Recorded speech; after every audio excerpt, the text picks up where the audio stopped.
السلام علیکم۔ آپ کے اپنے چینل ناولز لائبریری میں آپ سب کا تہہ دل سے خوش آمدید کرتی ہوں۔ امید کرتی ہوں کہ آپ سب ٹھیک ہوں گے۔ الحمدللہ میں بھی ٹھیک ہوں۔ ہماری ناول کا نام ہے غم عشق کے حصار میں، مصنفہ عبیرہ حسن۔ بڑھتے ہیں ناول کی جانب۔ اس کی گاڑی ہاسپٹل کے گیٹ کے آگے ایک جھٹکے سے رکی، تبھی پیچھے بیٹھی فا اور اشال نے چونک کر باہر دیکھا۔ ہاسپٹل آ گیا؟ تم لوگ اندر چلو، میں گاڑی پارک کر کے آتا ہوں، ازراق نے بنا کسی کو مخاطب کے کہا۔ مما جان کے ناشتے کا بیگ ادھر ہی رہ گیا۔ اشال ایفا کو ساتھ لیے آگے بڑھ گئی تھی جب گاڑی کی ونڈو سے اس کی پشت کو دیکھتے ازراق نے اس بار بھی بنا کسی کا نام لیے جان بوجھ کر اونچی آواز میں کہا۔ تبھی اشال جو ایفا کے ساتھ ہاسپٹل کے داخلی دروازے تک پہنچ گئی تھی، شوہر کی آواز پر چونک کر پلٹی تھی اور دوبارہ پیچھے آئی۔ پورے راستے اس نے ایک بار بھی ازراق کو نظر اٹھا کر نہ دیکھا تھا، نہ اس سے بات کی، بس ایفا کے ساتھ ادھر ادھر کی باتیں کرتی رہی۔ اشال آئی ایم سوری جھک کر پچھلی سیٹ پر رکھا بیگ اٹھائی تھی کہ ازراق کی شرمندہ سی آواز سن کر ٹھٹکی، مگر پھر بنا کوئی تاثر چہرے پر لائے جواب دینا تو دور، ازراق کی طرف دیکھے بنا ہی وہ بیگ اٹھا کر واپس پلٹ گئی، جبکہ اس کی بے نیازی و سرد مہری پر ازراق حیرت سے منہ کھولے اپنی جگہ بیٹھا رہ گیا۔ یہ کیا ہو رہا تھا؟ اشال اسے اگنور کر کے گئی تھی، مگر کیوں؟ غلطی تو خود اس نے کی تھی، پھر یہ اکڑ اور خفگی کس بات کی؟ وہ تو حق بجانب تھا، اس نے اشال کی غلطی نظر انداز کی تھی، خود رات کو فضول گوئی کر کے کس بری طرح سے اس کا دماغ گھما چکی تھی، جبکہ وہ تو رات کو بھی اس کے ڈر کو دیکھ کر صرف اسی کی خاطر خود کو کمپوز کر گیا تھا، اپنا غصہ کنٹرول کر گیا تھا، صبح بھی اس کی معصوم صورت دیکھ کر اپنی خفگی پس پش ٹال دیا تھا، مگر یہ کیا ہوا جو وہ اس کو سمجھنے کے بجائے خود اس سے خفا ہو گئی تھی، اتنی خفا کہ وہ اس کی سوری کا جواب تک نہیں دے رہی تھی۔ یہ تو الٹا چور کوتوال کو ڈانٹنے والا معاملہ ہو گیا تھا۔ وہ حیرت سے سوچتا ہوا گاڑی پارک کر کے خود نور کے پاس چلایا۔ اندر ایفا نور کا منہ صاف کرتے ہوئے انہیں ناشتہ کروانے کی تیاریوں میں تھی۔ اشال انیلا سے باتیں کرتی خود ٹفن کھول رہی تھی۔ سعدی اور سمیر شاید باہر تھے۔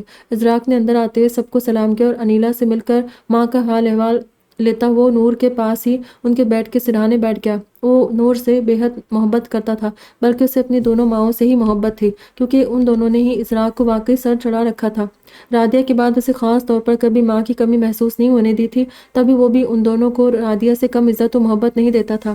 اب جلدی سے ٹھیک ہو جائے مما جان، پورا گھر آپ کے بنا کاٹ کھانے کو آ رہا ہے، آپ نہیں ہیں تو کھانا کھاتے وقت ڈائننگ ٹیبل پر بھی دل نہیں لگتا۔ ازراق محبت سے ماں کی پیشانی چومتا ہوا بولا۔ بس ایک دو دن میں ڈاکٹر چھٹی کی کہہ رہے، مگر پھر میں گھر نہیں آؤں گی، بلکہ کچھ دن کے لیے آپی کے ساتھ گاؤں جاؤں گی سر، مجھے تھوڑا چینج چاہیے۔ آپی بھی رات کو مجھ سے گاؤں چلنے پر بہت اصرار کر رہی تھی۔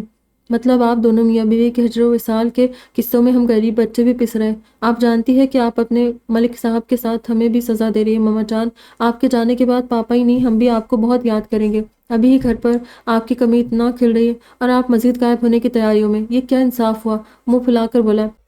مگر زر سالوں ہو گئے ممانی جان کو گاؤں گئے ہوئے، اچھا ہے نا، انہیں بھی گھر سے تھوڑے دن کی آزادی ملے گی، اور رہی بات ان کے بچوں کی تو بچوں کو دیکھنے کے لیے ان کی بیویاں آ گئی ہیں جو بیچارے ابھی کنوارے ہیں، وہ یہ شکایتیں کرے تو جائز ہے، مگر اب تم سمیت ارتضیٰ یا کامی کا شکایت کرنا بالکل نہیں بنتا۔ ممانی جان کو اماں کے ساتھ جانے دو، تم لوگ اپنی بیویوں کے ساتھ رہو۔ انیلا نے بھی نور کی حمایت کی۔ بالکل ٹھیک سر، ابھی شادی کو دن ہی کتنے ہوئے ہیں، اس وقت میری وجہ سے تم لوگوں کی خوشی میں بدمزگی پھیل جائے گی، لیکن اب میں ٹھیک ہوں، تم تینوں میری وجہ سے اپنا پروگرام خراب مت کرو، میں ارتضیٰ سے بھی کہوں گی تم لوگ گھومنے پھرنے جاؤ۔ نور نے محبت سے بیٹے کے سر پر ہاتھ پھیرتے ہوئے کہا، تب تک ایفا خالہ کے لیے ناشتہ لیے چلی آئی تھی۔ ازراق اسے دیکھ کر اپنی جگہ سے اٹھ کھڑا ہوا۔ ہاں، یہی دن ہوتے ہیں گھومنے پھرنے، انجوائے کرنے کے، ایک دوسرے کو وقت دینے اور سمجھنے کے، پھر تو بندہ ہزاروں ذمہ داریوں میں گھر جاتا ہے، گھر، کام، بال بچے۔ انیلا نے مسکراتے ہوئے کہا۔ وہ بہن کا بجھا بجھا انداز دیکھ کر نہ جانے کیا سمجھی تھی کہ قاعدے سے ازراق کو جتا بھی گئی۔ ہاں ہاں بالکل ٹھیک، بندہ بچوں میں گھر جاتا ہے، اور یہ بھی وہ بندہ بول رہا ہے جسے سالہ سال بال بچوں کی فکر ہی نہیں تھی۔ جانتے ہو سر، تمہاری بہنیں پورے 9 سال بنا ایسے جھنجھٹوں میں پڑے مکمل سکون اور بے فکری کے ساتھ زندگی گزاری۔ ہر سال کم سے کم 3 بار محترمہ کو شہر تو کبھی ملک سے باہر گھمانے لے جانا پڑتا تھا، پھر بھی شکایتیں ختم نہیں ہوتی تھی۔ خوش دلی سے بولتا ہوا سمیر سعدی کے ساتھ اندر چلا آیا تھا، اور سب لوگ اس کی بات سن کر مسکرا دیے، مگر انیلا نے زبان دانتوں تلے دبا کر شوہر کی جانب دیکھا تھا۔ اب ایسا بھی نہیں ہے، میں نے اپنی بات کب کی، میں تو ایک عام سی بات کہہ رہی تھی۔ انیلا نے شوہر کی شرارتی آنکھوں میں دیکھ کر مسکراہٹ چھپاتے کہا، جو اسے دیکھ کر ہنستے ہوئے نفی میں سر ہلا رہا تھا، جیسے جتا رہا ہو کہ بہانے بنانا بیکار ہے۔ بھائی سر سنو، آج ایک کام کی بات تمہیں بتاتا ہوں، تم ایک شوہر ہونے کے ناطے اگر اپنی بیوی کو حقیقت میں آسمان سے چاند تارے بھی توڑ کر لا دو تب بھی اسے خوش نہیں کر سکتے، کیوں؟ کیسے؟ کیا وجہ ہے؟ اگر بیوی کے ساتھ اس پر بحث کرو گے تو بھی منہ کی کھاؤ گے، کیونکہ بحث میں بھی تم بیوی سے جیت نہیں سکتے۔ سمیر نے ازراء کے کندھے پر بازو پھیلاتے ہوئے دوستانہ لہجے میں کہا۔ ازراء محظوظ سے انداز میں مسکرا دیا۔ آپ کی بات سے مکمل اتفاق رکھتا ہوں میں سمیر بھائی، آپ کچھ بھی کر لیں کبھی بیوی کو خوش نہیں کر سکتے۔ ازراء کی نکھیوں سے نور اور عفا کے پاس کھڑی بیوی کو دیکھا تھا، مگر ایشان نے قسم کھا لی تھی کہ آج وہ نہ تو ازراء کی طرف دیکھے گی اور نہ اس کی کسی بات کا جواب دے گی۔ تبھی اس نے شوہر کی خفیف سی چھیڑ پر بھی سر اٹھا کر اوپر نہیں دیکھا، اور اس کی یہ بے نیازی اب ازراء کو جھنجھلاہٹ میں مبتلا کرنے لگی تھی۔ کیوں بھئی ہماری ایشان نے ایسا کیا کر دیا؟ 4 دن شادی کو ہوئے اور ابھی سے تم لوگوں کے درمیان یہ مرحلے بھی آ گئے؟ ذر کیا بات ہے؟ کچھ ہوا ہے کیا؟ ایشان نے کچھ کیا ہو تو مجھے بتاؤ، انیلا نے یکایک سنجیدہ ہوتے ہوئے پوچھا۔ تبھی ازراء اچانک کیوں گھیرے جانے پر گھبرا گیا تھا، اور اس بار ایشان نے سر اٹھا کر شوہر کو دیکھا، مگر اس کی نگاہوں میں شدید خفگی چھپی ہوئی تھی۔ نہیں نہیں، ارے آپی، میں تو مذاق کر رہا تھا، آپ اتنی سیریس کیوں ہو گئی؟ ایسی کوئی بات نہیں، مجھے اشال سے کوئی شکایت نہیں، میں تو بس سمیر بھائی کی بات پر اشال کو چھڑ رہا تھا۔ ازراء نے بیوی کی شکایتی نظروں کو خود پر جمے دیکھ لیا تھا، تب گڑبڑا کر وضاحت دیتا ہوا بولا۔ مگر انیلا پھر بھی سوالی نظروں سے اشال کو دیکھنے لگی۔ زوجہ محترمہ، مجھے لگتا ہے آپ کا دماغ سفر کر کر کے گاڑیوں کی طرح ہی بہت اسپیڈ سے دوڑنے لگا ہے۔ ٹی وی پر ڈرامے دیکھنے کا الزام میں تم پر لگا نہیں سکتا، کیونکہ اپنی اماں کا مزاج مجھے پتا ہے، وہ خود ان خرافات میں پڑتی نہ تمہیں پڑنے دیتی۔ پھر اس قدر تیزی سے دماغ دوڑانے کی وجہ یقیناً تم گاڑیوں کو ٹف کمپٹیشن دینا چاہتی ہو۔ سمیر نے اشال کو منہ بناتے اور ازراء کو گڑبڑاتے دیکھ کر موقع کی نزاکت کے حساب سے بیوی کو اپنی طرف متوجہ کر لیا تھا، اور واقعی انیلا کا ذہن سمیر کی باتوں کی وجہ سے بڑھ بھی گیا تھا۔ وہ اب خفگی سے شوہر کو دیکھتے ہوئے پوری طرح اس کی طرف متوجہ ہو گئی تھی۔ سعدی بھی عفا اور نور کے ساتھ باتوں میں مصروف ہو گیا تھا۔ صرف اشال خاموشی سے سر جھکائے زر کی طرف سے پیٹھ موڑ کر کھڑی ہو گئی، اور زر اس کی پشت کو دیکھتے ہوئے ایک ٹھنڈی سانس بھر کر رہ گیا تھا۔ وہ اپنے بیڈ روم کی گلاس وال کے سامنے ساکت کھڑی تھی، گلاس وال کے باہر اس کی نگاہیں ایک ہی نقطے پر مرکوز تھیں۔ ذہن میں مختلف آوازیں گونج رہی تھیں، مگر ان آوازوں پر بار بار ایک آواز غالب آ رہی تھی۔ مجھے بتاؤ ارکام ملک، کہ اپنی بیوی پر بری نظر ڈالنے کے جرم میں تمہیں میں کون سی سزا دوں؟ یہ آواز اس کے ارتضیٰ کی تھی، جس میں رچی بے بسی کو وہ اس وقت بھی اپنے دل میں اترتا محسوس کر رہی تھی۔ بچپن سے ارتضیٰ نے بہت تکالیف برداشت کی، وہ سالوں اپنوں سے دور رہا، پھر ایک طویل عرصے بعد وہ اپنے باپ اور بھائیوں سے دوبارہ ملا۔ الہیہ بہت خوش تھی، وہ ارتضیٰ کے اپنوں سے مل جانے پر بہت خوش تھی، لیکن حالات نے پھر اچانک سے پلٹا کھایا۔ قسمت نے ارتضیٰ کو ایک بار پھر اس کے رشتوں کے ذریعے آزمایا، اسے اپنے سگے بھائیوں اور محبت کے درمیان پھنسا دیا۔ الہیہ جانتی تھی کہ ارتضیٰ کو اس سے بہت محبت تھی، مگر وہ یہ بھی جانتی تھی کہ وہ اپنے باپ اور بھائیوں سے بھی بہت محبت کرتا ہے۔ سالوں بعد اسے اس کے رشتے ملے تھے، جنہیں الہیہ اپنی وجہ سے اس سے چھیننا نہیں چاہتی تھی۔ تبھی وہ نیچے ارکام کی بکواس سن کر خاموشی سے اوپر چلی آئی تھی، مگر اس کا دماغ سوچوں کے تانے بانے بننے میں الجھا ہوا تھا۔ پھر اسے اپنے روم میں آئے تھوڑی ہی دیر ہوئی تھی کہ اچانک اسے اپنے طرف باہوں کے تنگ گھیرے کا احساس ہوا۔ الہیہ کے لیے یہ لمس اور خوشبو جانی پہچانی تھی، اسی لیے اس نے گہری سانس بھرتے ہوئے خود کو سپردگی کے انداز میں خود کو اس کے احضار میں دے دیا۔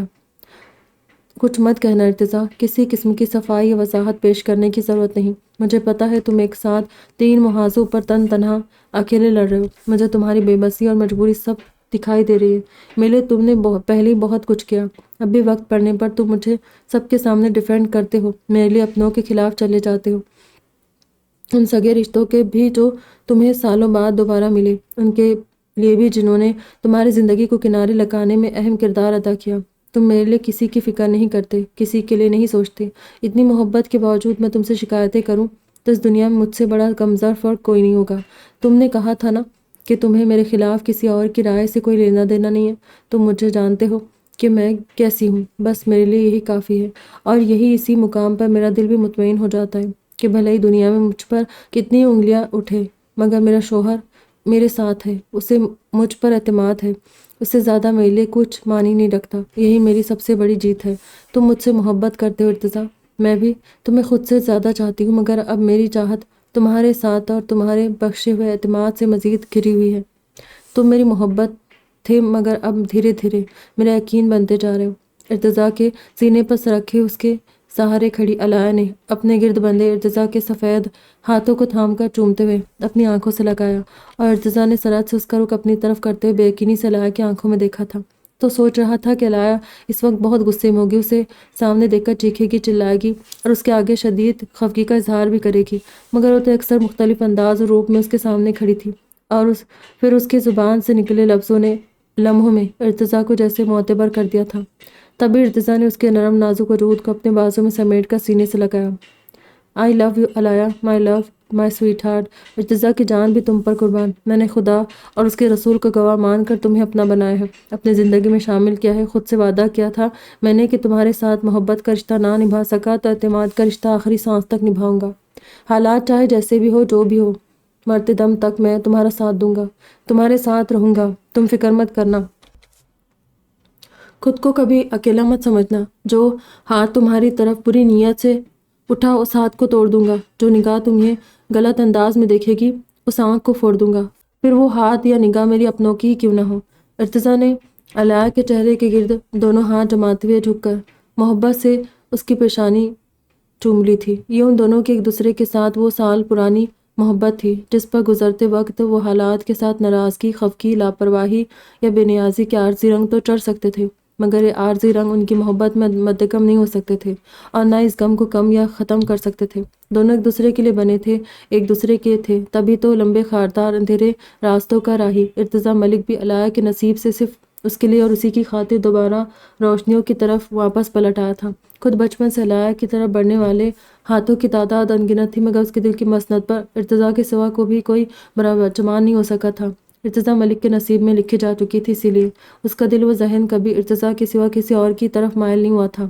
کہتے اللہ گمان کے ساتھ ہوتا ہے، اس ذات باری سے جیسا گمان کیا جاتا ہے وہ حالات کو اسی گمان کے مطابق ڈھال دیتا ہے، ہمارا دل اور سوچیں بھی پھر اسی گمان کے تابع ہو جاتی ہے، کیونکہ در حقیقت گمان کی ایک کیفیت ہمارے نصیب سے منسلک ہوتی ہے۔ جو چیز ہمارے نصیب میں ہوتی ہے ہمارا رب ہمارے دل و ذہن کو اس کے حوالے سے ہموار کرنا شروع کر دیتا ہے، اسی لیے ہمیں گمان بھی وہی عطا کیا جاتا ہے جو ہمارا نصیب ہوتا ہے، اور ہمارے دل کو پھر اس گمان پر راضی کر دیا جاتا ہے، باندھ دیا جاتا ہے، ٹھہرا دیا جاتا ہے۔ ہم سمجھتے ہیں ہمارا کمال ہے کہ ہم اپنے لیے اپنی طرف سے کس چیز کو پسند کر کے چن لیتے ہیں، پھر کچھ وقت کی جدوجہد کے بعد اسے بھی حاصل کر لیتے ہیں۔ مزید یہ کہ سب سراسر ہماری محنت، کوشش اور کاوش کا نتیجہ ہے جو ہمیں حاصل ہوا ہے، مگر ایسا ہوتا نہیں ہے۔ ہماری زندگی میں وقوع پذیر ہونے والے ان تمام حالات و واقعات کا چلایا چکر اوپر آسمان پر بیٹھی اس ہستی کے ہاتھ میں ہوتا ہے جو خود ہی اپنے بندوں کے ساتھ اس خوش اسلوبی و فہم و فراست کے ساتھ کھیل کھیلتا ہے کہ ہمیں پتہ بھی نہیں چلتا، اور ہم وہ سب کرتے جاتے ہیں جو وہ ہم سے کروانا چاہتا ہے۔ اصل میں رضا اس کی ہوتی ہے اور ہم بس راضی ہونے والوں میں شامل ہوتے ہیں، جیسے علایا کے ساتھ ہوا تھا۔ ارتضیٰ کا اس کی زندگی میں آنا طے تھا، اسی لیے اس کے دل و ذہن کو شروعات سے اسی کے خیال سے آراستہ کیا گیا تھا۔ اس کے دل میں ارتضیٰ کے سوا کسی کی گنجائش رکھی ہی نہیں گئی تھی، تبھی علایا نے اپنی طرف بڑھنے والے ہر ہاتھ کو بری طرح ٹھکرا دیا تھا، یہاں تک کہ سارم کی دیوانگی بھری محبت بھی ارتضیٰ کی چاہ پر سبقت حاصل نہیں کر پائی تھی۔ وہ دونوں ایک دوسرے کی آنکھوں میں کھو کر قطرہ قطرہ ایک دوسرے کو اپنے اندر اتار رہے تھے، خود کو ایک دوسرے میں مدکم کر رہے تھے۔ لفظ ختم ہو گئے تھے، بس محسوسات رہ گئے تھے جنہیں ان لمحوں میں جی رہے تھے۔ ارتضیٰ مکمل طور پر خود کو فراموش کیا علایا کی بولتی براؤن آنکھوں میں کھویا تھا، اور پھر اس نے ایک پل کو اپنی آنکھیں بند کرتے ہوئے علایا کے عکس کو اپنی نظروں کے ذریعے دل میں قید کر لیا تھا۔ ان جذبات میں بے لوث محبت کے ساتھ عقیدت، یقین، ایک دوسرے کی ذات کا مان، فخر، اعتماد اور کیئر جیسے جذبے شامل تھے جن کا ادراک اس لمحے ان دونوں کے دل پر لمحہ لمحہ اتر رہا تھا۔ ارتضیٰ نے ہمیشہ علایا کی طرف ایک شوہر ہونے کے ناطے خود ہی پیش قدمی کی تھی، مگر آج علایا نے بھی خود اپنا آپ پوری دلی آمادگی کے ساتھ اسے سونپا تھا، اور اس سے پہلے کہ اس کی ذات میں گم ہو کر مکمل ہوش گنوا دیتی، اچانک نوک ہوتے دروازے نے اس جادوئی قربت کا انہماک توڑ ڈالا۔ علایا کے گرد چھایا ارتضیٰ کا فسوح اور حواسوں پر چھاتی اس کی خوبصورت و دل فریب خوشبو بھی اس بے وقت مداخلت سے بکھر کر منتشر ہو گئی۔ ابھی آگے بھی کنٹینیو کرنا ہے، آفٹر آل آج میری فائٹر جیٹ کو مجھ پر پیار آ رہا ہے۔ شرارت سے مسکراتے ہوئے اس کے گال چھو کر دروازے کی طرف بڑھا تھا، مگر علایا نے فوراً پیچھے سے اس کے شانے پر ہاتھ رکھ دیا۔ ارتضیٰ، وہ علایا نے آگے بڑھتے ارتضیٰ کو روکا۔ جو سوالیہ نظروں سے پلٹ کر اسے دیکھنے لگا تھا۔ علاء نے جھجکتی نظروں سے اسے دیکھتے اپنے نچلے ہونٹ کو انگلی سے ٹچ کر کے اشارے سے ہی ارتضیٰ کو کچھ سمجھانا چاہا، مگر وہ ناسمجھی سے اسے دیکھے جا رہا تھا۔ تب تک دروازے پر دوبارہ زوردار دستک ہوئی تھی، جسے سن کر علاء نے متلاشی نظروں سے چاروں طرف دیکھا۔ اسے مطلوبہ چیز مل گئی تھی۔ تب اس نے جلدی سے آگے بڑھ کر بیڈ کی سائڈ ٹیبل پر رکھا اپنا لوشن اٹھایا اور بوتل سے کچھ ڈراپس ہاتھ پر نکالتے ہوئے ارتضیٰ کے لبوں کے پاس رگڑ دیا، جس سے اس کے ہونٹوں کے اطراف بکھرا گہرا پنک کلر اتر گیا۔ تمہارے چہرے پر لپسٹک لگی ہوئی تھی۔ وہ ارتضیٰ کی شرارتی نظروں سے نگاہیں چراتے ہوئے سرگوشی سے ذرا اونچی آواز میں بولتی ہوئی سراسر ڈریسنگ روم کی طرف بھاگ گئی تھی کہ کل کی خوبصورت رات ارتضیٰ کے ساتھ گزارنے کے بعد صبح بھی اس کے پھیلنے اور فرمائش پر علاء نے اس کی پسندیدہ خوشبو کے ساتھ ہونٹوں پر خوب گہری روز پنک کلر کی لپسٹک لگائی تھی، جو کہ اب ارتضیٰ کے چہرے پر لگ چکی تھی۔ لپسٹک نے علاء کے چہرے پر بھی اپنی تخریب کاری دکھائی تھی، جسے صاف کرنے وہ اندر بھاگ گئی تھی۔ ارتضیٰ علاء کے شرم سے سرخ ہوتے چہرے اور جھجکتے انداز کو سوچ کر خوبصورتی سے مسکراتے دروازے کی طرف پلٹ گیا تھا۔ ساتھ ہی اس نے ایک ہاتھ سے اپنے ہونٹوں کو رگڑ کر صاف بھی کیا۔ اب تک دروازہ 3 سے 4 بار بجایا جا چکا تھا۔ اس کے دروازہ کھولنے تک سامنے کھڑا زارون شاید اب واپس پلٹنے کی موڈ میں تھا، مگر ارتضیٰ کو دروازہ کھولتے ہی وہ اپنی جگہ رک گیا۔ کون سی ٹرین چھوٹ رہی تھی تمہاری؟ اس طرح دروازہ بجایا جاتا ہے؟ ارتضیٰ نے زارون کو گھورتے ہوئے ڈپٹ کر کہا۔ وہ بھیا، sorry to have disturb you, میں بس آپ کا فون دینے آیا تھا، یہ نیچے بابا کے پاس رہ گیا تھا، اس پر 2 بار ساحر چچا کی کال آ چکی ہے، وہ آپ سے ارجنٹلی کوئی بات کرنا چاہتے ہیں۔ میرے نمبر پر بھی کال کی تھی، لے آپ بات کر لیں۔ ارتضیٰ کے چہرے پر موجود جھنجھلاہٹ نے زارون کو لمحوں میں شرمندہ کر دیا۔ تب یہ جلدی وضاحت دیتے ہوئے ارتضیٰ کو اس کا فون تھما کر واپس بھاگ گیا، جبکہ ارتضیٰ نے اپنا فون لے کر واپس پلٹتے دوبارہ اپنے لبوں کو چھوا تھا اور اس کے چہرے پر ایک خوبصورت مسکراہٹ پھیل گئی۔ علاء، مائی فائٹر جیٹ، وہ علاء کو آواز دینے کے ساتھ سرشاری سے گنگناتے ہوئے مسکرا کر دروازہ لاک کر گیا تھا۔ گولی کی تیز آواز صحابیہ نے بھی سنی تھی۔ تبھی وہ کال ڈسکنیکٹ کرتے ہوئے اپنا فون لیے تیزی سے آواز کی سمت بھاگی اور جو باہر وہ بیٹھک سے آ رہی تھی، وہاں اس کے بابا اپنے کچھ مہمانوں کے ساتھ موجود تھے۔ بابا کے بارے میں سوچتے ہوئے تیزی سے بیٹھک کے دروازے پر پہنچی اور اندر کے منظر نے گویا اسے اپنی جگہ فریز کر دیا۔ بیٹھک میں ایک طرف غیرت و غضب کی تصویر بنے چودھری الیاس حمید کھڑے غصے سے کانپ رہے تھے۔ اس کے بالکل سامنے گھبرائے روحاں سے چہرے کے ساتھ صوفیہ بیگم کھڑی تھی، جن کے پاس ہی اپنے سر پر گن رکھ کر کھڑا وہ کوئی اور نہیں، ذیشان ہی تھا، جو دروازے پر آ کر کھڑی ہوتی صحابیہ کو دیکھ کر اپنی جگہ ایک لمحے کو ساکت ہوا۔ عین اسی وقت ساحر شیرازی بھی بیوی سمیت وہاں دوڑے چلے آئے، جنہیں دیکھ کر ذیشان دوبارہ سے الیاس حمید کی طرف متوجہ ہو گیا تھا، جبکہ ذیشان کو گن سر پر رکھے دیکھ کر ساحر شیرازی اور نگمانہ بھی ششدر رہ گئے۔ میں نے گولی ابھی بس ہوا میں چلائی ماموں جان، مگر آپ نے آج اگر ہمیں یہاں سے مایوس لوٹایا تو گولی میں سیدھے اپنے سر میں اتار لوں گا۔ ہمیں معاف کر دیں، میرا ارادہ بالکل بھی وہ نہیں تھا جو صحابیہ نے سمجھا۔ اپنے خاندان کی عزت کو میلی آنکھ سے دیکھوں گا، ایسا آپ نے سوچا بھی کیسے؟ میری ذرا سی دیر کی ہنسی دل لگی کو صحابیہ نے بالکل غلط سمجھا ہے اور اسے اپنی مرضی کا مفہوم دے کر نہ جانے اس نے کیا کیا معنی لے لی۔ نہ سمجھے مگر آپ تو سمجھدار ہیں۔ میں نے بچپن سے اپنی ماں کو باپ کے زیر تاب دیکھا ہے، وہ سالوں اپنے میکے اور اکلوتے بھائی سے ملنے کو تڑپتی رہی۔ انہیں صحابیہ کے ذریعے ایک مرتبہ پھر سے موقع ملا ہے اپنے میکے سے اور آپ سے جڑنے کا۔ پلیز آپ ہم سے موقع مت چھینیں ماموں جان۔ ذیشان چہرے پر زمانے بھر کی مسکینی اور رقت طاری کرتے ہوئے بولا، حالانکہ اس کی آنکھیں اس کے لہجے کا ساتھ نہیں دے رہی تھی۔ اس کی نگاہیں علاء پر ٹکی تھی، جو اس وقت گھریلو حلیے میں بڑی سی مرہون چادر ملبوس تھی۔ چادر نے اسے سر سے پیر تک ڈھانپ رکھا تھا، مگر اس کا چہرہ اس وقت بے نقاب تھا، جسے دیکھ کر ذیشان کی آنکھوں میں ایک وقت چمک اور مکاری اتر آئی۔ آخر کو اس نے صحابیہ کو بے نقاب دیکھ لیا تھا۔ بکواس بند کرو ذلیل انسان، میری بیٹی ناسمجھ نہیں ہے، بلکہ بہت سمجھدار اور زیرک نگاہ ہے۔ اس نے تم جیسے راہ زن کو پہلی نظر میں اچھی طرح پہچان لیا تھا، اسی کی وجہ سے میں نے تمہاری ماں سمیت تمہاری اصلیت بھی جان سکا۔ تمہاری ان مکروہ چہرے کے پیچھے چھپے شیطانی چہروں کو میں نے اچھی طرح دیکھ لیا ہوں۔ شکر کرو کہ میرے گھر میں مہمانوں کو قتل کر کے ان کے جنازے واپس بھیجنے کی روایت نہیں ہے، ورنہ میں تم سمیت تمہاری ماں کو بھی ابھی کے ابھی گولی مار کر یہاں سے تمہاری لاشیں واپس بھیجتا۔ رہی تمہاری موت کی بات تو مجھے یہ گیدڑ بھپکیاں مت دو، مرد کے بچے ہو تو مار لو خود کو، مجھے کوئی فرق نہیں پڑتا، کیونکہ تم سمیت تمہاری ماں سے میرا جو رشتہ تھا وہ ہمیشہ کے لیے ٹوٹ چکا ہے۔ جو ذلیل حرکت تم لوگوں نے میری بیٹی کے ساتھ کی ہے، اس کے بعد میں تمہاری شکلیں بھی نہیں دیکھنا چاہتا، مگر آفرین ہو تمہاری بے شرمی، بے غیرتی اور دیدہ دلیری پر کہ تم خود ہی اپنا مکروہ چہرہ لیے یہاں چلے آئے۔ الیاس حمید بھانجے پر بری طرح برسے تھے۔ ان کا بس نہیں چل رہا تھا کہ ذیشان کے ہاتھ سے گن چھین کر خود اسے اپنے ہاتھوں سے گولی مار دے، جبکہ ان کی بات سن کر صوفیہ بیگم نے بیٹے سے گن چھینتے بھائی کے قدموں میں پھینک دی تھی اور خود بھی تڑپ کر آگے آئی۔ اتنے سخت الفاظ کہنے سے بہتر ہے بھائی جان کہ آپ واقعی ہمیں گولی مار کر یہ قصہ یہیں ختم کر دیں، مگر خدا کے لیے ہماری ایسی تسلیم مت کریں۔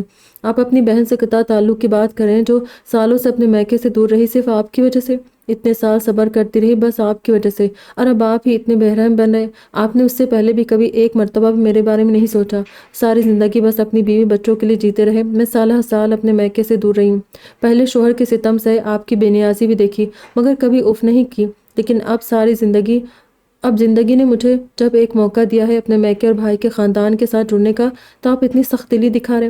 اماں کے انتقال پر بس آپ کی وجہ سے میں نہیں آ سکی۔ یاد کرے کیا کہا تھا آپ نے مجھ سے۔ آپ کو اپنے الفاظ بھول گئے ہوں گے، مگر مجھے اچھی طرح یاد ہے کہ آپ نے کہا تھا صوفیہ تم پر یہ ظلم میری وجہ سے توڑا گیا ہے، اس کا ازالہ میں نہیں کر سکتا، مگر زندگی میں کبھی بھی اپنے بھائی سے اگر کچھ بھی چاہیے ہو تو بلا جھجک مانگ لینا، میں تمہاری خواہش ہر حال میں پوری کروں گا، تم جو کہو گی وہی کروں گا۔ اور آج جب کچھ کرنے کا اصل وقت آیا تو آپ اپنی بات کے ساتھ اپنی بہن اور بھانجے سے بھی منکر ہو رہے۔ بھلا دیا آپ نے میری قربانی کو۔ صوفیہ بیگم نے چٹان کی طرح مضبوط اور اپنے ارادوں پر ڈٹ کر کھڑے بھائی کو پسپا کرنے کے لیے روتے ان پر جذباتی وار کرنا چاہا، اور جانتی تھی کہ اس پتھر کو توڑنے کے لیے جذباتی وار ہی کارگر ثابت ہوگا۔ تبھی انہوں نے مصنوعی آنسو بہاتے ہوئے الیاس حمید کو جیسے لمحوں میں بے بس کر کے رکھ دیا۔ مجھے جذباتی طور پر زیر کرنے کی کوشش مت کرو صوفیہ، کچھ نہیں بھولا میں اور نہ ہی اپنی زبان سے پھر رہا ہوں، مگر میں نے تم سے جو کہا تھا وہ وعدہ بس میری خود کی ذات تک محدود تھا، میری اولاد اس میں شامل نہیں تھی، اور ویسے بھی جو تم چاہتی ہو وہ میں تمہیں نہیں دے سکتا۔ صحابیہ کا رشتہ میں پہلے ہی کر چکا ہوں، اس کا رشتہ میں نے طاہر صاحب کے بیٹے کے ساتھ طے کر دیا ہے اور اسی مہینے شادی کا بھی ارادہ ہے۔ اس بار الیاس حمید کے چہرے پر پہلے والی کرختگی موجود نہیں تھی۔ تبھی صوفیہ کو ذرا تسلی ہوئی۔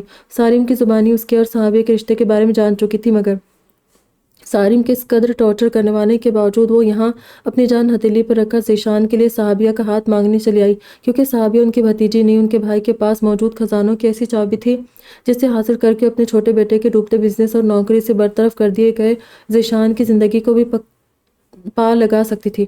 تبھی ڈٹ کر وہ بھائی کی عدالت میں بیٹھے بیٹے کا مقدمہ لڑ رہی تھی، جبکہ شیزہ تو بھائی کے رشتے کا سنتے سالم کے ڈر سے کب کی اپنے سسرال بھاگ چکی تھی، مگر صوفیہ بیگم بیٹی کی طرح نہیں کر سکتی تھی۔ وہ اپنے بیٹے کو بیچ بندھار میں چھوڑ کر کہاں جا بھاگتی۔ آپ نے رشتے کی بات کی ہے بھائی جان، مگر ابھی بیٹی کو بیاہ تھوڑی نہ دیا۔ ایسے تو لڑکی کے لیے ہزاروں رشتے آتے ہیں، مگر انسان یوں ہی تو پکڑ کر اپنی اولاد کو کسی کے بھی حوالے نہیں کر دیتا نا۔ پھر غیروں پر بھروسہ کرنے سے اچھا ہے انسان اپنوں پر یقین کرے۔ یہ لوگ کون ہیں، کیا ہے، کہاں سے ہے، ہمیں کیا پتا، کل کو بچے کے ساتھ کیا کچھ کریں گے، کون جانتا ہے۔ ذیشان آپ کا اپنا سگا بھانجا ہے، کبھی کوئی بات ہو بھی گئی تو بیوی کے نہ صحیح مگر ماموں کے لحاظ میں زبان نہیں کھولے گا۔ آپ اپنی بہن پر ان غیر لوگوں کو ترجیح دے کر میرا دل مت توڑے بھائی جان۔ صوفیہ بیگم کی بات پر نگمانہ شیرازی تلبلا کر آگے بڑھنے لگی تھی، مگر ساحر شیرازی نے انہیں آنکھ کے اشارے سے فوراً اپنی جگہ روک دیا تھا، خود خاموش کھڑے الیاس حمید کی طرف بڑھ گئے تھے، جبکہ صحابیہ بھی ضبط سے دانت بھیج کر اس مکروہ صورت شخص کو دیکھ رہی تھی، جس کی غلیظ گندی نگاہیں مسلسل اس پر جمی ہوئی تھی اور اس کے وجود کے آر پار ہو رہی تھی۔ ذیشان کی طرح ہی اس کی ڈرامے بازیہ ماں بھی اس کے ساتھ شامل ہو کر الیاس صاحب کو اپنے حق میں کرنے کی کوشش کر رہی تھی۔ آپ کی بات 100% درست ہے بہن، اپنوں سے بہتر یقیناً ہمارے لیے کوئی نہیں ہوتا، مگر ہر جگہ اپنے بھی تو آپ کے سگے نہیں ہوتے نا۔ اب ایک ہفتے پہلے کی بات لکھ لے، وہ تو آپ اپنے ہی تھے جن کی موجودگی کے باوجود صحابیہ جیسی پردے دار لڑکی آدھی رات کو اپنے چھوٹے سے بھائی کے ساتھ سڑکوں پر بے یار و مددگار کسی جائے پناہ کی تلاش میں بھٹک رہی تھی۔ اگر اس وقت آپ جیسے اپنے اس کے ساتھ ہنسی یا دل لگی کرتے ہوئے بات کو اتنا نہ بڑھاتے تو وہ آپ کا محفوظ گھر چھوڑ کر ہم جیسے غیروں کے پاس پناہ لینے مجبور نہیں ہوتی۔ اور بھائی جی، میں آپ کو کسی بھی چیز کے لیے مجبور نہیں کروں گا، آپ نے ہمیں زبان دی تھی، اس کے بارے میں بھی آپ سے کوئی باس پرس نہیں کروں گا، مگر ہاں، بس آپ سے ایک بات کہنا چاہتا ہوں کہ مومن کبھی بھی ایک جگہ سے 2 بار ڈسا نہیں جاتا، آگے آپ خود سمجھدار ہے۔ ساحر شیرازی نے صوفیہ بیگم اور ذیشان پر ایک سرسری سی نظر ڈالتے ہوئے بظاہر مسکرا کر کہا تھا، جو انہیں کینہ نظروں سے گھور رہے تھے، جبکہ ان کی بات سن کر الیاس حمید نے چونک کر ساحر شیرازی کا چہرہ دیکھا، پھر وہ پرسوچ انداز میں اس بات میں سر ہلانے لگے تھے۔ ٹھیک کہہ رہے ہو ساحر، خیر آپ لوگ چل کر کچھ دیر آرام کریں، آپ پہلی بار ہماری حویلی آئے ہیں، اسی لیے ہمیں مہمان نوازی کا موقع ضرور دیں۔ دن کا کھانا آپ ہمارے ساتھ کھائیں گے، اور صوفیہ تم لوگ بھی دور سے آئے ہو، جاؤ آرام کرو اور کچھ دیر مجھے سوچنے دو۔ میری بیٹی کی زندگی کا سوال ہے، میں سوچ سمجھ کر اور جانچ پرکھ کر ہی کوئی فیصلہ کروں گا، اس کے لیے مجھے کچھ وقت درکار ہے۔ الیاس حمید نے ساحر شیرازی کے ساتھ ساتھ بہن کو مخاطب کرتے کہا۔ یہ اور بات کہ صوفیہ سے بات کرتے وقت ان کا لہجہ بے تاثر تھا، مگر صوفیہ بیگم اور ذیشان کے لیے اتنی اہمیت بھی بہت تھی۔ تبھی وہ دونوں تمسخرانہ نظروں سے ساحر شیرازی اور نگمانہ کو دیکھتے ہوئے بیٹھک سے باہر نکل گئے۔ باہر نکلتے وقت ذیشان نے بطور خاص دروازے کے بالکل ساتھ لگی صحابیے کے سرخ و سفید چہرے پر ایک بے حد گہری اور خاص نظر ڈالی تھی، جو چہرے پر سپاٹ تاثرات سجائے نگاہیں جھکا کر کھڑی تھی۔ بہت جلد تم سے تفصیل سے ملاقات ہوگی پردہ نشین حسینہ، تمہیں اپنا بنا کر سارے حساب بے باک نہ کیے تو کہنا، پھر دیکھتا ہوں تمہارا گنڈا عاشق کیا بگاڑ لیتا ہے میرا، ذیشان نے سرگوشیانہ لہجے میں کہا اور صحابیہ کے ایک ہاتھ کو چھوتے آگے بڑھ گیا۔ صحابیہ نے بھی ایک نظر اپنے ہاتھ پر ڈالتے ہوئے مٹھی میں بند اپنے فون کو بھی بے بسی سے دیکھا تھا۔ وہ اپنے اس گنڈے عاشق کے متعلق سوچنے لگی تھی جو انجانے میں ہی صحیح اس کی سوچوں کا حصہ بن چکا تھا۔ ان کا مل جانا عین ممکن تھا، مگر اس وقت حالات نے جس طرح اچانک پلٹا کھایا تھا، صحابیہ کو سمجھ ہی نہیں آ رہا تھا کہ اب اسے کیا کرنا چاہیے۔ تبھی دل و ذہن کے ساتھ ڈھیر و تھکاوٹ صحابیہ کے وجود پر بھی اترنے لگی اور وہ مرے مرے قدموں سے چلتی کچن کی طرف بڑھ گئی تھی۔ ساحر، میں جانتا ہوں جو بات میں کہنے جا رہا ہوں ایک بیٹے کے باپ کو اپنی زبان سے نہیں کہنی چاہیے، مگر میں کیا کروں، بہت مجبور ہوں۔ مجھے پتہ ہے میں اپنی بہن کے مزید جذباتی واروں کی تاب نہیں لا سکوں گا، اس کے سامنے زیادہ دیر مزاحمت بھی نہیں کر سکوں گا، مگر میں نے تم لوگوں کو بھی زبان دی ہے اور اس سے پہلے کہ میں اپنی بہن کے مجبور کرنے پر اپنی زبان سے پھرنے کی کوشش کروں، تم صحابیہ کو سارم کے نام کر کے یہاں سے لے جاؤ۔ میرے لیے میری زبان اپنی جان سے زیادہ اہم ہے، میں اس سے پھرنے سے پہلے مرنا پسند کروں گا۔ یقین کرو، عام حالات میں ایسا کرنا تو دور، میں ایسا سوچنے کی بھی کوشش نہیں کرتا، مگر مجھ پر میری بہن کا قرض چڑھا ہوا ہے جسے ادا کرنے کے لیے مجھے اپنی زبان کا سودا منظور نہیں۔ تم سارم کے ساتھ ارتضیٰ ذوالفقار کو جلد سے جلد بلواؤ اور نکاح کی کارروائی مکمل کر کے صحابیہ کو اپنے ساتھ لے جاؤ۔ میں جانتا ہوں کہ صحابیہ کے لیے میرے بھانجے سے لاکھ گنا بہتر سارم ہے، اور میں صحابیہ کے ہاتھ سارم کے ہاتھ میں اپنی دلی رضامندی سے بخوشی دینا چاہتا ہوں۔ ساحر شیرازی مہمان خانے میں موجود نگمانہ کے ساتھ پریشان سے بیٹھے سارم کے رشتے کی بات کر رہے تھے، جب دروازہ نوک کر کے الیاس حمید اندر چلے آئے اور انہوں نے آتے کے ساتھ ہی ساحر صاحب سے جو بات کہی اسے سن کر ان پر جیسے شادی مرگ طاری ہو گئی۔ بہت بہت شکریہ بھائی جی، بہت شکریہ، میں آپ کا یہ احسان زندگی بھر نہیں بھولوں گا کہ آپ نے اپنے بھانجے پر میرے سارم کو ترجیح دی۔ آپ فکر مت کریں، سارم آپ کا خود کی ذات پر یہ یقین کبھی ٹوٹنے نہیں دے گا، صحابیہ کو اپنے جان سے زیادہ چاہے گا، اس کی حفاظت کرے گا، اسے اپنی پلکوں پر بٹھا کر رکھے گا، وہ آپ کو کبھی مایوس نہیں کرے گا انشاءاللہ۔ آپ بس کچھ دیر رک جائیں، میں سب کو یہاں بلوا لیتا ہوں۔ ساحر شیرازی کی زبان جیسے خوشی کی زیادتی سے بے ربط ہو گئی۔ تبھی الیاس حمید ان کی بوکھلاہٹ دیکھ کر مسکرا دیے۔ ٹھیک ہے، مگر تب تک تم لوگ کسی سے کچھ مت کہنا، میں ابھی نکاح خواہ کا بندوبست کرتا ہوں۔ چودھری الیاس ساحر شیرازی کا ہاتھ تھپتھپاتے ہوئے باہر نکلتے چلے گئے، جبکہ نگمانہ شیرازی اب بھی حیرت سے ساکت بیٹھی دروازے کو دیکھ رہی تھی جیسے الیاس حمید ابھی باہر گئے تھے۔ صاحبیہ ہمارے سارم کی دلہن بننے والی ہے، وہ بھی آج ہی؟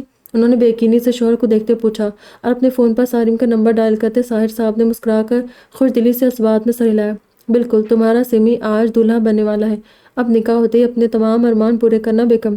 ساحر شیرازی نے بولتے ہوئے فون کان سے لگا دیا تھا۔ وہ بے صبری سے بیٹے کی کال پک کرنے کا ویٹ کرنے لگے، مگر سارم نے کال پک نہیں کی تھی، بلکہ اس کے بجائے سیف کی کال ان کے نمبر پر آنے لگی، جسے بے تابانہ پک کرتے ہی ساحر شیرازی نے تفصیل سے اسے سب سمجھانے کے بعد سب کے ساتھ فوراً سے پیشتر صحابیہ کی حویلی پہنچنے کا آرڈر دیا۔ پھر انہوں نے ذوالفقار شاہ کا نمبر ڈائل کیا اور دوسری طرف ذوالفقار شاہ کے ہیلو کہتی وہ تمام باتیں انہیں بتائی۔ اس کے بعد ارتضیٰ کے فون پر ایک بار کال ذوالفقار شاہ نے پک کی تو دوسری بار کی کال زارون نے اٹھائی۔ تبھی ساحر شیرازی نے مجبور ہو کر زارون سے کہا تھا کہ ارتضیٰ سے ان کی بات جتنی جلدی ہو سکے کروائے، ورنہ تیسری بار کال اگر ارتضیٰ کی بجائے کسی اور نے پک کی تو وہ ارتضیٰ کی فائٹر جیٹ کو غائب کروانے میں لمحہ بھر کی دیر نہیں کریں گے، جس کی وجہ سے اب ان کا باس لاپرواہی کے اعلیٰ ترین مظاہرے سے پیش کرنے لگا ہے۔ اب وہ اپنا فون کسی کے بھی پاس بنا کسی وجہ کے چھوڑنے لگا تھا، بیوی کو کے گوڈے سے چپکے ہونے کی وجہ سے وہ ان کی کالز اگنور کیا جا رہا تھا۔ زارون کے کئی بار دروازہ پیٹنے پر بھی کانوں میں تیل ڈالے اندر کمرے میں بیوی کے ساتھ بند بیٹھا تھا۔ یہ سارے عمل ارتضیٰ کو ساحر شیرازی کی عدالت میں مجرم ثابت کرنے کو کافی تھے، اس لیے اس پر مقدمے کی کارروائی شروع ہونے لگی تھی، جس کے لیے ساحر شیرازی نے تیسری بار ارتضیٰ کو کال کی اور اس بار خوش نصیبی سے پک کرنے والا ارتضیٰ تھا، جس کو ساحر شیرازی نے نہ صرف اس کی تینوں کوتاہیاں گنوائی بلکہ اسے یہ بھی کھلی دھمکی دے دی کہ ارتضیٰ نے آگے بھی دوبارہ اس قسم کی لاپرواہی کا مظاہرہ کیا تو اس کی فائٹر جیٹ کو اٹھوانے سے بھی درک نہیں کریں گے، جس کے بعد ارتضیٰ نے فوراً کان پکڑ کر ان سے اپنے گناہوں کی معافی کی تھی، یوں بنا کسی جرمانے اور سزا کے اس کو صرف وارننگ کے ساتھ بری کر دیا گیا اور پھر پورے 1 گھنٹہ بھر بعد ارتضیٰ کے ساتھ سارم، زارون، ذوالفقار شاہ، سیف، افتخار شاہ، عزیر، اسجد، حفصہ بیگم اور الائبی الیاس حمید کی حویلی چلے آئے تھے۔